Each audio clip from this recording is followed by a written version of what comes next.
Hello, NBA fans. Daily news about the Los Angeles Lakers. I'm a fan of the Lakers show and I hope you'll subscribe to the channel and give it a like. It's clear that the Lakers will need to improve their roster to pursue their 18th title.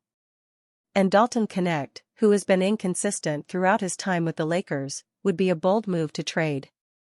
A trade with the Sacramento Kings could help the Lakers by bringing in a great defender in Angelels.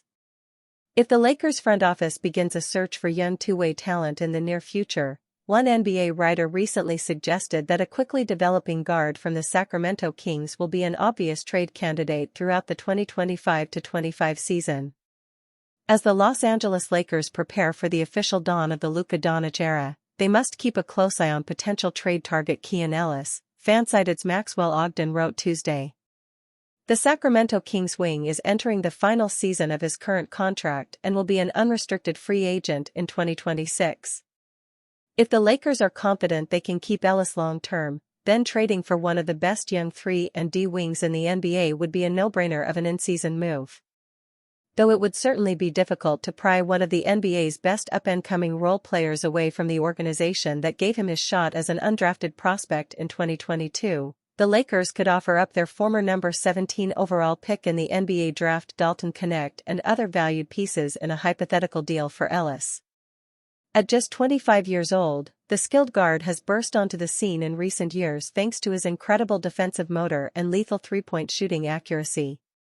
Ellis authored a magnificent campaign for Sacramento in 2024-25, as he contributed 8.3 points, 2.7 rebounds, 1.5 steals and 0.8 blocks while registering a blistering 43.3% shooting clip from distance on 4.0 attempts spanning 80 games and 28 starts.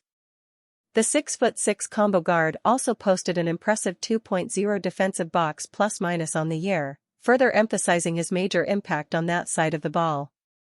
After an unreal season on both ends, Los Angeles could certainly view Ellis as a top priority and wonderful backcourt partner for the slower-footed Doncic as the 2025-26 trade deadline approaches. 3 takeaways from Lakers' first 2 preseason games. Making grand declarations about any NBA team after its first 2 preseason games usually isn't the best exercise. That's especially the case for the Lakers, who were without multiple key players in their first 2 exhibitions, Friday's loss to the Phoenix Suns and Sunday's defeat to the Golden State Warriors. Star players Luka Doncic and LeBron James didn't suit up in either preseason games. Neither did key free agent addition Marcus Smart, Maxi Kleber and rookie Adou. Austin Reeves sat out the game against the Warriors, while Gabe Vincent sat out against the Suns. Despite 96 minutes of basketball featuring shorthanded versions of the Lakers roster, a few lessons were already learned. Here are 3 takeaways from the weekend. PRE injury Vanderbilt. One of the more significant talking points coming out of training camp was coach J.J. Redick saying he felt like the team had the pre-injury version of forward Jared Vanderbilt. Vanderbilt, 26, has been one of the Lakers' best defenders since the team acquired him ahead of the 2023 trade deadline. But injuries limited him for the past 2 off-seasons and regular seasons, 65 regular season games played over the last 2 seasons because of foot ailments that led to surgery on both feet during the 2024 off-season, which affected his athleticism and impact during the 2024-25 season. Through 2 preseason games, Vanderbilt's play has lined up with Redick's comments. The 6'8", 228-pound Vanderbilt has re-emerged as a chaos agent as a point-of-attack defender, suffocating opposing ball handlers similar to how he did before the foot ailments.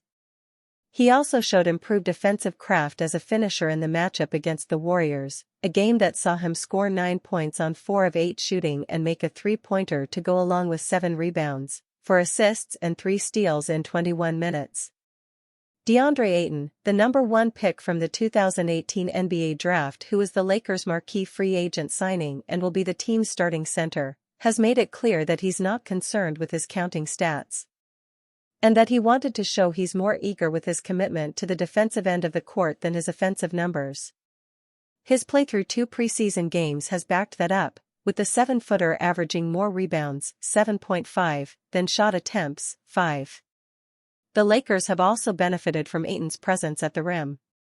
Ayton's 4 blocked shots through 2 games don't fully encapsulate the impact he's had so far for the Lakers on the interior, with players from the Suns and Warriors hesitating to take shots near the rim when Ayton has been around.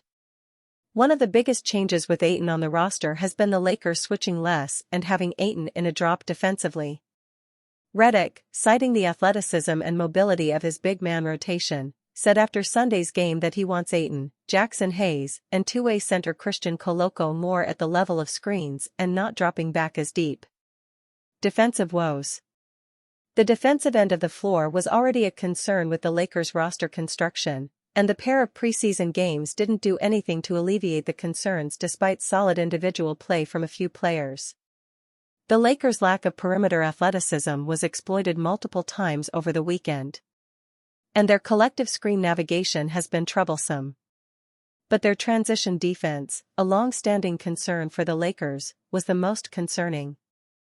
Redick, who has harped on his players being in championship shape, wants his team to crash the offensive glass while also consistently getting back defensively.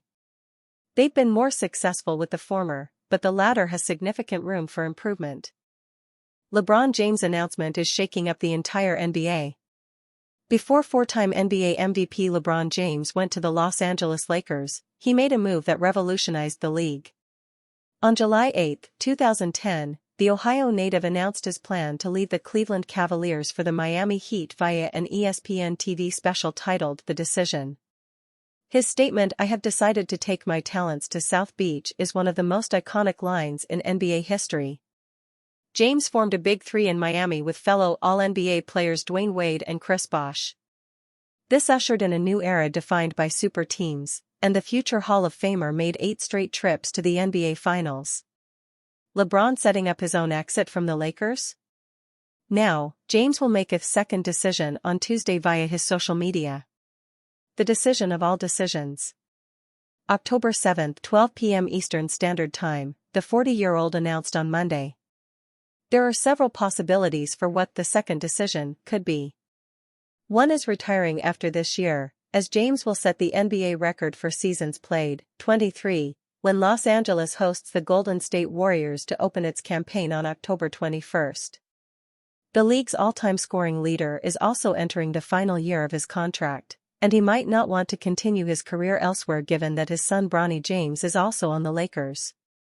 However, he did say on Media Day that he's not thinking about retirement, via the Associated Press. The announcement could also be an advertisement. James recently starred in a commercial for Amazon Prime Day, per Amazon's website, so it could be related to that. The former Rookie of the Year also has a tequila brand named Lobo 1707. On the other hand, he usually captions branded posts with #ad, which he didn't do this time. James could also be building hype for his new LeBron 23 sneakers ahead of the new NBA season. The Miami Twice colorway is expected to release on Thursday via Hypebeast. The most unlikely possibility is James announcing a trade request. The original decision was a landmark moment for player empowerment, as it influenced other players to do what's in their best interest rather than being obligated to stay with the team that drafted them. This could be a similar situation, with the 2003 number 1 overall draft pick pressuring the Lakers to deal him to a team that he thinks he has a better chance of winning a title with. LeBron James' original decision changed NBA. Much has happened since the original decision. The 21-time All-NBA honoree won 2 titles in Miami before returning to Cleveland in 2014, teaming up with 2 more All-NBA players in Kyrie Irving and Kevin Love. The trio beat the Golden State Warriors in the 2016 Finals, who then signed fellow all-time great Kevin Durant, forming a Big Four with Steph Curry, Klay Thompson, and Draymond Green. The Warriors beat the Cavaliers in the next 2 finals, and James signed with the Lakers in 2018. Unfair Rui Hachimura treatment highlighted as J.J. Redick's excuses fall flat after Lakers' second defeat. Preseason stats may not officially count, but the impressions they leave are telling. The LA Lakers' back-to-back losses have raised questions about their over-reliance on star players. While missing LeBron James, Luka Doncic, and Austin Reeves played a role, it wasn't the only factor. Forward Rui Hachimura's performance drew criticism, yet many believe he cannot be blamed. Rue's limitations stem from external factors beyond his control, and the struggles exposed in these games reflect broader team issues rather than any individual shortcoming.